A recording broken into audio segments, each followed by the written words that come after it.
Hey guys, Frank from Lifetime Tile Works, and I'm here to walk you through the process of installing this beautiful natural stone herringbone kitchen backsplash. Look how beautiful this turned out. I was really happy with this one. So here we go. Alright, so first things first, the layout. In terms of the layout, the focal point of a kitchen backsplash like this one is the area in and around the hood range. So this area that I'm working on right here. This is where you want no compromises to be made, or as few as possible, right? So you're stuck with really only one option. You want the hood range area to be where the center of the layout is, meaning the cabinet to the left and the cabinet to the right side, those left and right limits off that hood range should have equal or very similar cuts on both ends, meaning the cuts against those left and right cabinets should be identical or very close. Now, you want your compromises to be against the far end cabinets, right? You don't want small cuts on the perimeter of the hood range, right? So start your layout on the hood range, make that your center, and 9 times out of 10, you'll be good, right? That will be the right decision. Now, a couple things to consider is that we're working here with marble. This is a mosaic sheet that's already pre-assembled in the herringbone pattern. And a tile like this, a mosaic like this, has a lot of inconsistencies.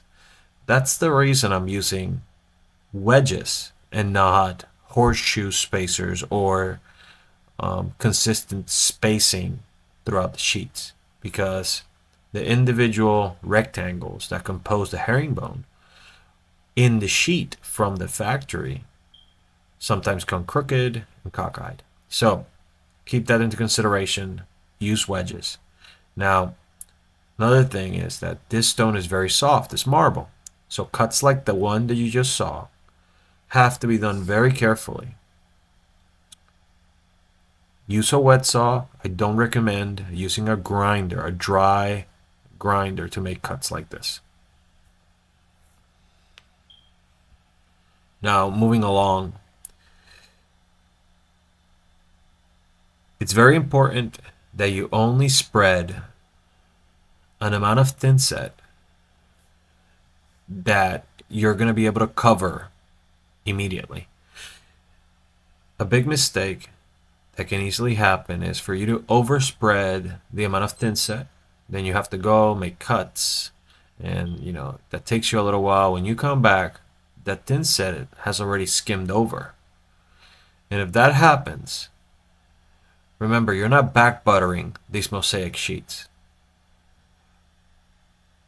And that makes it so that the thinset has to be very tacky for it to bond appropriately with the stone. Right? So make sure you don't overspread and end up in a situation where your thinset is no longer tacky and you end up with bad bonding, or you have to scrape it off.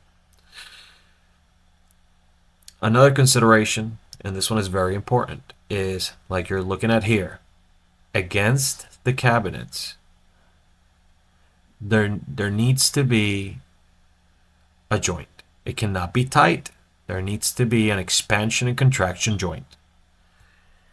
And that's a must. It's not optional. It's a requirement, because those cabinets will settle. They might expand or contract. And you don't want any of that pressure and energy to be transmitted to your tile. So as you will see along this video, I made sure to follow that rule strictly. And then at the end, you'll see that I didn't hard grout those areas against the cabinets. We used color matching silicone, 100% silicone caulking. Now, the same rule applies to underneath the cabinets. So the wall cabinets, where that tile meets with them, there should be an expansion and contraction joint there too. It's not optional again. And I repeat it because it's very important. It's not optional. There needs to be a joint there to allow the cabinets to settle and expand and contract. So as you can see right now, there's an 1/8 of an inch gap against that panel of the cabinet.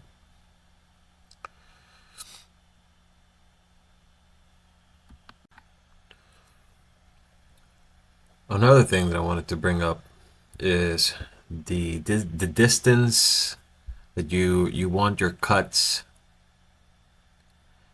to have around the outlets, the electrical outlets. So it's hard to appreciate on the video, but I'm trying to stay as close to the screw hole as possible. I want the actual receptacle or the outlet, the ears that it has, to rest on the tile. That way you'll make your electrician's life much easier and he won't have to use spacers to bring the outlet out. So as you can see at the bottom, we have another expansion contraction joint against the countertop stone. Same everywhere around the cabinets. All right, so moving on to the smaller section of Backsplash. Here the layout was simple. I wanted to ensure that I was focusing on the right-hand side most of all. I wanted the largest pieces possible, no small pieces on the right-hand side because it's the side that's the most exposed, right? So I worked pretty much from right to left, and I let the compromises be what they were on the left-hand side. So here, while cutting, I mentioned before that this is very soft material, easy to cut. Now, the only considerations to have is, to not use a grinder, go slow, and use some type of wax pencil or marker. Do not use a Sharpie and do not use a graphite lead pencil because the water will wash it away. All right, so here you can see that I couldn't fit my trowel on that bottom section behind the sink. So I am troweling the individual pieces on the mosaic sheet, ensuring that I'm not spreading the whole mosaic sheet, as you can see here, so I don't get oozing out of those grout lines. So I took the time to trowel each individual piece, and I did back butter the area, the wall, with a small margin trowel. But again, keeping those expansion contraction joints against the countertop and against the cabinets. All right, so now we are done with laying the tile, and this came up beautifully. I mean, I'm in love with this tile. I think it's a timeless design that will forever be in style. I don't think something like this will ever go out of style. All right, so the next step in the process is sealing this natural stone, and this is what you can see me doing here. I'm using a microfiber rag that is soaked in the sealer solution, and I am applying, a heavy amount to all the stone. Careful not to spread it on the stainless steel trimmings and then all I did is I came back with a dry microfiber rug and wiped down the excess after 15 minutes. Make sure you don't leave any excess on the stone because it can leave blotching and some staining. All right, so moving on to the grout. The grout that I used here was grout that meets the ANSI standard A118.7, which is the highest rated cementitious grout standard. And that's what I would recommend for an installation like this. I did wait 24 hours after it was sealed to grout. And the grouting process is pretty simple. an area like this can be spread completely without having to stop to clean. And then once it's cleaning time, we sponge it 3 times with keeping clean buckets. And after that third wipe, we wait for it to dry. And once the haze develops, you can see here that I'm going around with a dry microfiber rag, and that buffs all the haze out of the tile, and then you're left with this pristine, shiny, beautiful marble. And we did go ahead and siliconed all the expansion contraction joints with color matching 100% silicone, right? That's why they look like they're grouted, but they're not.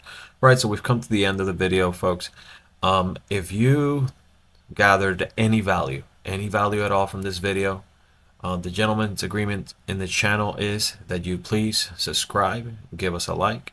Is the only way that you can repay the kindness. Remember, these videos take a considerable amount of effort to make, and they're free, so please subscribe. Thank you.